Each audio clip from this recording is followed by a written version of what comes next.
تمہاری عورتیں تمہارے لیے بمنزلہ کھیت کے ہیں. حرث عربی میں کھیت کو کہتے ہیں. تو بمنزلہ کھیت کے ہیں. جیسے بیج ڈالا جاتا ہے کھیت میں اور اس سے پیداوار بڑھتی ہے, تو عورت کی جو ایک حیثیت ہے, نیچر نے جو اس کی ایک حیثیت متعین کی ہے, وہ بھی ایک نسل بڑھانے کا ذریعہ ہے, جس میں مرد کا جو اسپرم ہے وہ بطور بیج کے ہے اور جو اولاد ہے وہ ایک پیداوار کی طرح ہے. تو اللہ نے یہ یاد رکھیں, اس آیت کو نا بہت سارے غیر مسلموں نے عورت کے خلاف بہت نیگیٹیوٹی پھیلائی ہے کہ دیکھو اسلام عورت کی توہین کرتا ہے, اس کو کھیتی سے تعبیر کرتا ہے. تو کچھ لفظ کسی اور زبان میں جب وہ جاتے ہیں نا تو وہ توہین کا معنی دیتے ہیں. عربی میں جو حرث کا معنی ہے یہ تعظیم کے لیے ہے, توہین کے لیے نہیں ہے. اردو میں جو کھیتی کا معنی ہے وہ توہین کے لیے استعمال ہوتا ہے. کھیتی یعنی جو پاؤں میں روندی ڈالنے والی, اور زمین جو ہے نا پاؤں میں گویا روندی, اس کو روندا جا رہا ہے. تو اس لیے اس کا اردو میں بالکل اسی طرح جو لوگ ترجمہ کر دیتے ہیں کہ عورتیں تمہاری کھیتیاں ہیں, تو یہ ترجمہ میرا خیال ہے اس لیے درست نہیں ہے کہ اردو میں اس کا مفہوم ہی چینج ہو جاتا ہے. یعنی گویا ایک عزت کے لیے جو لفظ اللہ نے استعمال کیا وہ ذلت کا ذریعہ بن جاتا ہے. تو اس لیے کسی بھی زبان میں جب ہم کسی بھی لفظ کا ترجمہ کرتے ہیں تو اس زبان کے ہمیں محاوروں کو دیکھنا چاہیے کہ اس زبان میں یہ لفظ کس معنی میں استعمال ہو رہا ہے. مثال کے طور پر ہو سکتا ہے کتا کا لفظ کسی زبان میں وفاداری کے لیے استعمال ہوتا ہو, کسی کو لوگ ڈاگ کہتے ہوں تو اس کا مقصد ہوتا ہے وفادار انسان ہے, لیکن ہمارے ہاں اردو میں گالی ہے وہ, اور آپ بولیں کہ بھئی وہ فلاں قوم ڈاگ کہتی ہے تو ہم کتا کہیں گے, تو آپ جب اس کا ترجمہ اردو میں کریں گے تو کتے سے نہیں کر سکتے. تو اسی طرح یہ عربی کا جو لفظ ہے اس میں بھی یہ چیز غور یعنی ملحوظ رہنی چاہیے. تو اس لیے اس کا ترجمہ کیا جائے گا تمہاری عورتیں تمہارے لیے پیداوار بڑھانے کا ذریعہ ہے, نسل بڑھانے کا ذریعہ ہے. فاتو حرثکم, تم اپنے اس نسل بڑھانے کے ذریعے کے پاس آؤ, انا شئتم جیسے چاہو, وقدموا لانفسکم, اور اپنے نفسوں کے لیے آگے بھیجو, یعنی اولاد کی نیت سے آیا کرو زوجہ کے پاس اور آخرت کے لیے انتظام کرو, یعنی اولاد پیدا کر کے جو تاکہ دنیا اور آخرت میں تمہارے لیے, فیوچر میں تمہارے لیے کام آئے. دنیا بھی داخل ہے, آخرت بھی داخل ہے. تو یہ آیت کا بھی ایک شان نزول ہے کہ صحابہ کرام تو چونکہ جو خواتین تھیں مکہ میں صدیوں سے وہ لوگ آباد تھے, ان کے سفر خاص طور پہ عورتوں کے سفر بہت ہی کم ہوا کرتے تھے. تو جب ہجرت ہوئی ہے اور جو ہے نا ہجرت کر کے بہت ساری صحابیات مدینہ آئی ہیں, تو مدینہ میں ان کے نکاح دوسری قوموں میں ہوئے, پھر انصار صحابہ سے بھی ہوئے. تو چونکہ تقویٰ تھا ان خواتین میں, للہیت تھی, تو بعض جگہ ایسے واقعات ہوئے کہ میاں بیوی کے جو آپس کا ریلیشن ہوتا ہے, ظاہر ہے وہ ہر قوم میں اور ہر جو ہے نا شخص کا مزاج دوسرے سے مختلف ہوتا ہے. تو بعض مردوں نے اس طرح سے اپنی زوجات کے ساتھ ہم بستری کی کہ ان خواتین کو پھر اشکال ہوا کہ پتہ نہیں اس طرح سے ہم بستری کرنا جائز بھی ہے یا نہیں ہے. تو انہوں نے نبی صلی اللہ علیہ وسلم سے یہ مسئلہ پوچھا کہ یا رسول اللہ, ہمارے شوہر ہمارے پاس اس طرح سے آتے ہیں تو کیا یہ جائز ہے یا نہیں.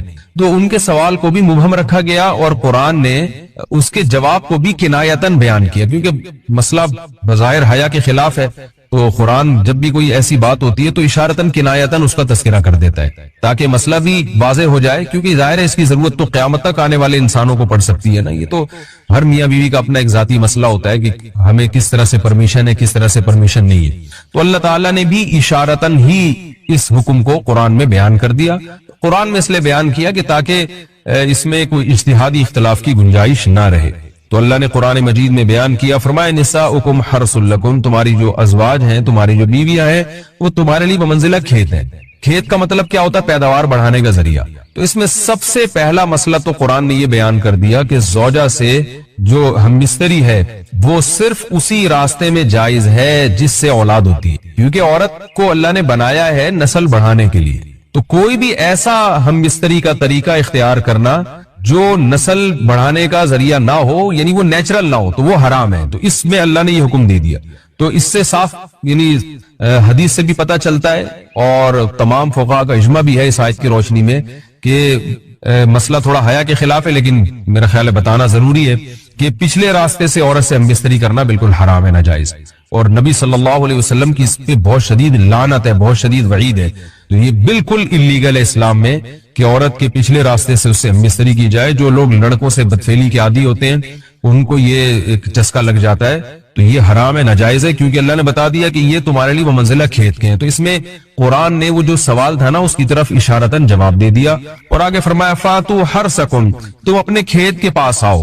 یعنی پیداوار بڑھانے کا جو ذریعہ ہے اس جگہ کی طرف آؤ، انا شئتم، جیسے چاہو، یعنی باقی جس طرح سے تم چاہو زوجہ سے ہم بستری کر سکتے ہو، اس میں کوئی خاص طریقہ متعین نہیں ہے، میاں بیوی کا ایک دوسرے سے کوئی پردہ نہیں ہے، ہن لباس لکم وانتم لباس لہن، یہ دونوں ایک دوسرے کے لیے لباس ہیں، تو اس میں طریقہ کار کوئی بھی ہو سکتا ہے، کسی بھی طرح سے کرنا چاہو ایک دوسرے سے لطف اندوز ہو سکتے ہو، لیکن فاتو حرسکم، آنا موضع حرس میں ہے۔ حرس کا مطلب وہ اس جگہ کی طرف آنا ہے جہاں سے نسل بڑھتی ہے، کسی اور راستے کی طرف، اس سے صاف طور پر جو ہے نا وہ جو فاسق فاجر لوگوں کی جو برائی ہے، جو لڑکوں سے بدفعلی کے نتیجے میں پیدا ہوتی ہے، اس کا اللہ نے قلع قما کر دیا کہ اس کی اسلام میں بالکل اجازت نہیں ہے۔ باقی طریقہ کار کیا ہوگا یہ تمہارے اوپر، اس کی اللہ نے تمہیں اجازت دی ہے۔ وَقَدِّمُوا لِأَنفُسِكُمْ، اور چونکہ بار بار حرس کا تذکرہ ہو رہا ہے کہ نسل بڑھانے کا، اس لیے اللہ نے فرمایا کہ قدموا لانفسکم، اپنی ذات کے لیے فیوچر میں انتظام کرو۔ قدموا کا مطلب آگے بھیجو اپنی ذات کے لیے سرمایہ۔ کیا مطلب؟ کہ جب زوجہ سے ہم مستری کرو تو نیت اولاد کی ہونی چاہیے، تاکہ وہ اولاد دنیا میں بھی اور آخرت میں بھی تمہارے لیے ذخیرہ بن جائے۔ تو یہ نسل بڑھانے کی بہت زبردست ترغیب ہے اس آیت، اور اس آیت میں اللہ نے عورت کا کہ بہت ساری ذمہ داریوں میں سے ایک بڑی ذمہ داری کا بھی بیان بتا دیا کہ عورت کو اللہ نے بنایا ہے، یہ جو مرد اور عورت کا جو فرق رکھا ہے نا، اس فرق کی بڑی وجہ یہی ہے کہ مرد کے اسپرم کو اللہ نے بیج کے طور پہ پیدا کیا ہے اور عورت کو اللہ نے زمین کے طور پہ۔ تو بیج اور زمین کے ملاپ کا بنیادی مقصد ہی نسل بڑھانا، پیداوار بڑھانا ہوتا ہے، نہ یہ کہ نسل روکنا۔ آج فیملی پلاننگ والوں نے اس آیت کی دھجیاں اڑا دی ہیں، اور جو پوری دنیا میں ایک بےہودہ قسم کی تحریک چل رہی ہے، یہ آیت بالکل اس کی نفی کر رہی ہے۔ اس لیے اللہ نے فرمایا، اور اچھا اللہ نے اس کا بھی جواب دے دیا کہ جو فیملی پلاننگ والے کہتے ہیں نا نسل بڑھنے سے تمہارا نقصان ہوگا، خرچے بڑھ جائیں گے، تو اللہ فرماتا ہے قدموا لانفسکم، تمہارا فیوچر بن جائے گا، سنور جائے گا، کیونکہ اولاد پہ اتنی انویسٹمنٹ نہیں ہوتی جتنا اس کا آؤٹ پٹ ہوتا ہے۔ ان پٹ کم ہے، آؤٹ پٹ زیادہ ہے، انویسٹمنٹ کم ہے، اس کے جو پروفٹ ہے وہ زیادہ ہے، دنیا میں بھی اور آخرت میں بھی۔ تو اللہ نے فرمایا اپنے نفس کے لیے، فیوچر کے لیے انتظام کرو، بڑھاپے کے لیے انتظام کرو، تمہارے بیٹے ہوں گے، بیٹیاں ہوں گی، پوتے ہوں گے، نواسے ہوں گے، بہویں ہوں گی، یہ دنیا کا مستقبل اور آخرت کا مستقبل کیا ہے، جو عبداللہ بن عمر رضی اللہ تعالیٰ عنہ نے جب نکاح کا ارادہ ترک کیا تو آپ کی جو ہمشیرہ تھی حضرت حفصہ، انہوں نے فرمایا کہ نکاح کرو، تمہارے اولاد ہوگی، دنیا سے جاؤ گے تو تمہارے لیے دعائیں مانگے گی۔ یہ چیز بھی انگریزی فلموں سے اور فحش فلموں سے ہماری نئی نسل میں بہت تیزی سے سرایت کر رہی ہے، اور لوگ اس بارے میں علماء سے بہت زیادہ مسائل پوچھتے ہیں، خواتین بھی پوچھتی ہیں جو اس میں مبتلا ہیں۔ تو اس کا بھی مسئلہ یاد رکھیں کہ اللہ تعالیٰ نے حالت حیض میں زوجہ سے ہم بستری کو حرام قرار دیا کیونکہ اس میں گندگی ہے۔ باپ دیکھیں کہ وہ گندگی اس درجے کی نہیں ہے جتنی اورل سیکس میں گندگی ہوتی ہے۔ اگر اس میں ڈسچارج ہو جائے بندہ، انسان جو بستری کرنے والا ہے زوجہ سے، وہ منہ میں ڈسچارج ہو جائے تو آپ سوچیں کہ اللہ تعالیٰ شرمگاہ کو گندگی سے بچا رہے ہیں، جس کی وجہ سے حیض کی حالت میں ہم بستری کو حرام قرار دیا۔ تو منہ جس سے انسان کھانا کھاتا ہے، جس سے کلمہ پڑتا ہے، اور جو انسان کے جسم میں سب سے اشرف عضو ہے، سب سے زیادہ معزز اور مکرم عضو ہے، اس میں ایسی گندگی کو ڈالنا کہاں سے جائز ہو سکتا ہے، کہاں سے حلال ہو سکتا ہے؟ تو آج بعض متجدد قسم کے لوگ جو ہے نا اس کو حلال قرار دے رہے ہیں، تو یہ بالکل غلط ہے۔ تو یہ بات خوب ذہن میں رکھیں کہ اورل سیکس کے ذریعے اپنی خواہش کو پورا کرنا اس طور پر کہ ڈسچارج ہو جائے انسان عورت کے منہ میں، بیوی کے منہ میں، یہ بالکل حرام ہے، بالکل ناجائز ہے، کیونکہ منی ایک غلیظ اور ناپاک اور گندگی ہے اور ناپاک اور نجس چیز ہے۔ بعض حضرات یہ کہتے ہیں کہ منی پاک ہے، مگر یاد رکھیں منی کے پاک ہونے کے دلائل مضبوط نہیں ہے، منی کے ناپاک ہونے کے دلائل بہت مضبوط ہیں۔ سب سے پہلی دلیل قرآن مجید میں آتا ہے الم نخلقکم من ماء مہین، ہم نے تمہیں غلیظ اور پلید پانی سے پیدا کیا، ذلیل پانی سے پیدا کیا ہے۔ تو اس میں بھی اشارہ ہے کہ منی ناپاک چیز ہے۔ دوسری بات یہ کہ حدیث میں آتا ہے کہ کنت افرق المنی من ثوب رسول اللہ صلی اللہ علیہ وسلم ثم يصلي فيه، حضرت عائشہ رضی اللہ تعالیٰ عنہ فرماتی ہے کہ رسول اللہ صلی اللہ علیہ وسلم کے کپڑوں پر اگر منی لگی ہوتی تھی، صحیح بخاری کی حدیث میں، اس کو کھرچ کے صاف کرتی تھی، پھر آپ صلی اللہ علیہ وسلم اس میں نماز پڑھا کرتے تھے۔ اب بعض حضرات نے یہاں سے استدلال کیا ہے کہ منی اگر ناپاک ہوتی تو حضرت عائشہ اس کو دھوتی، کھرچ کے صاف کرنا اس کی علامت ہے کہ منی پاک ہے، لیکن یہ بات غلط ہے۔ اگر منی پاک ہوتی تو حضرت عائشہ کو کھرچنے کی ضرورت نہیں تھی۔ بات یہ ہے کہ وہ نجاست جس کا ایک باقاعدی جسم ہوتا ہے اور وہ کھرچ کے جسم سے یا کپڑوں سے الگ ہو سکتی ہے، تو اس نجاست کو پاک کرنے کا طریقہ یہ ہے کہ اس کو کھرچ دیا جائے۔